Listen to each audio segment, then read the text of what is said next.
তো গাইজ আমার মধ্যে যদি সুন্দর চুল পেতে চাও তো হ্যালো কি গাইস, কি ওয়েলকাম করতে ব্যাক হবে টু বলো মাই তো? চ্যানেল চলো সোমা তোমাদের সাথে অফিসিয়াল। শেয়ার তো করছি, ঠিক গাইস, আছে? কালকে আমি দেখো মাথার মধ্যে ড্যান্ড্রফ দূর করার জন্য কিছু রেমেডি শেয়ার করেছিলাম। সেটা হচ্ছে একদমই ঘরোয়া প্রসেসে, ঠিক আছে? তো কালকে তো আমার হেয়ারটা ওয়াশ করা হয়নি, তো ফাইনালি আজকে আমি হেয়ারটাকে ওয়াশ করলাম, ঠিক আছে? ওয়াশ করার পরে দেখলাম অ্যাকচুয়ালি বলো তো এখন না প্রচণ্ড গরমের জন্য কি হয় বলো তো, কি বলবো, এই কালগুলোতে না প্রচণ্ড চুলকোয়। তো সেটা হচ্ছে আমার তো চুলকো।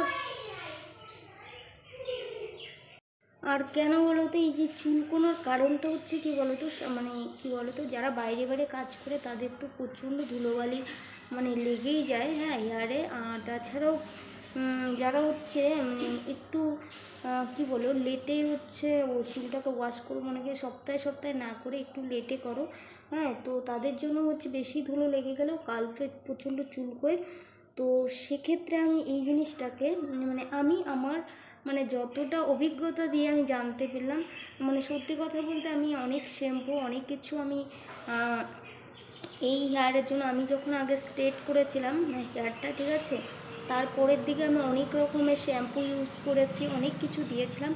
আমার প্রচণ্ড হারে হেয়ার ফল হতো আর ড্যান্ড্রফ এত হয়ে গেছিলো। তারপর আমি নিজের থেকে আমার হচ্ছে কি বলা হয়, আমার যে দিদন ছিল সেই দিদনের কাছ থেকে আমার শেখা। তো দিদন বলেছিল যে এরকম ন্যাচারাল জিনিস ইউজ কর, তো সেক্ষেত্রে দেখবি হেয়ারের কোনো রকম প্রবলেম হবে না আর হেয়ারটা প্রচণ্ড গ্রোথ হবে।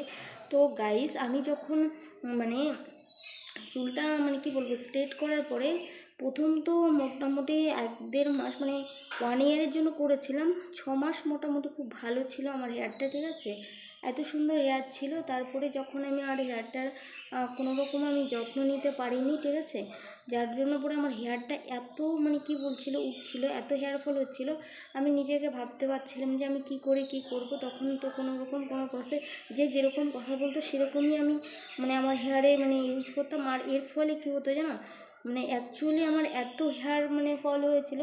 আর যার যেরকম কথা, হ্যাঁ, তো আমি একটা কাজের মধ্যে বিজি হয়ে গেছিলাম আর এত লম্বা লম্বা আমার হেয়ারের জন্য অ্যাকচুয়ালি বলতে গেলে কি আমি তো সেরকম মাথাটা ভেজাতাম, যদি ভিজিয়ে কী করতাম ওপরে আমি ক্লিপটা লাগিয়ে রাখতাম। চুল না শুকানোর কারণে হচ্ছে আমার এই হেয়ারের মধ্যে প্রচণ্ড রকমের উকুন ধরে গেছিলো, যেটা সত্যি কথা, ঠিক আছে। তারপরে আর এইগুলো দেখো এত লম্বা লম্বা হেয়ারে যদি এই ধরনের উকুন টুকুন ধরে কীরকম। তারপরে আমার দিদনের কথা অনুযায়ী, ঠিক আছে, তোমাদের বললাম যে আমার প্রচণ্ড হেয়ার ফল হতো, তারপরে ড্যান্ড্রফ প্রচণ্ড হয়েছিল। এর ফলে আমার যে এত হেয়ার ফল হতো গাইস, কী বলো, এরকম করে যদি হাতে এসে দিতাম তো হেয়ার চলে আসতো। তারপরে দিদনের সাথে কথাটা শেয়ার করাতে দিদন চলে গেছে, বাট দিদন এখনও পৃথিবীতে নেই আর। তো দিদনের দেখো রেমেডিটা ইউজ করে আমি তো বেশ হ্যাপি। আর আমার হেয়ারটাও বেশ এখন হচ্ছে অনেকটাই লম্বা আর গ্রোথ হয়ে গেছে। আর তোমরা বলছো চুলটা এরকম কেন, গাইস আমি না শ্যাম্পু করে এই যে ভেজা চুলটাকে জাস্ট আমি এরকম করে চলে এসেছি তোমাদের দেখাবো বলে। তো আমার হচ্ছে রেমেডি ইউজ করে কাদের কাদের উপকার হয়েছে অবশ্যই কমেন্ট করে জানিয়ে দিবে। তো যদি তোমাদের কোনো রকম লাভবান হয়ে থাকে রেমেডিটা ট্রাই করবে, ঠিক আছে। তো এই ছিল আজকের ব্লগটা, ঠিক আছে। তো যদি ভালো লাগে অবশ্যই গাইস লাইক তো করবে, তার সাথে বলবো অবশ্যই আমার ভিডিওটাকে শেয়ার করে দিবে, যাতে আমার মতো যাদের প্রবলেম থাকে তো তারা যেন অবশ্যই উপকৃত হয়, ঠিক আছে।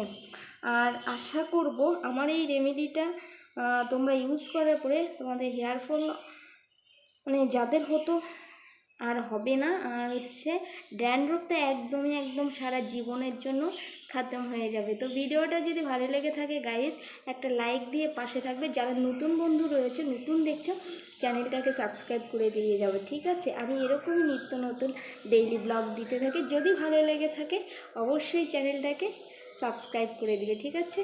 তো প্রত্যেকেই ভালো থাকবে, সুস্থ থাকবে। আজকের মতো ব্লগ এখানেই শেষ।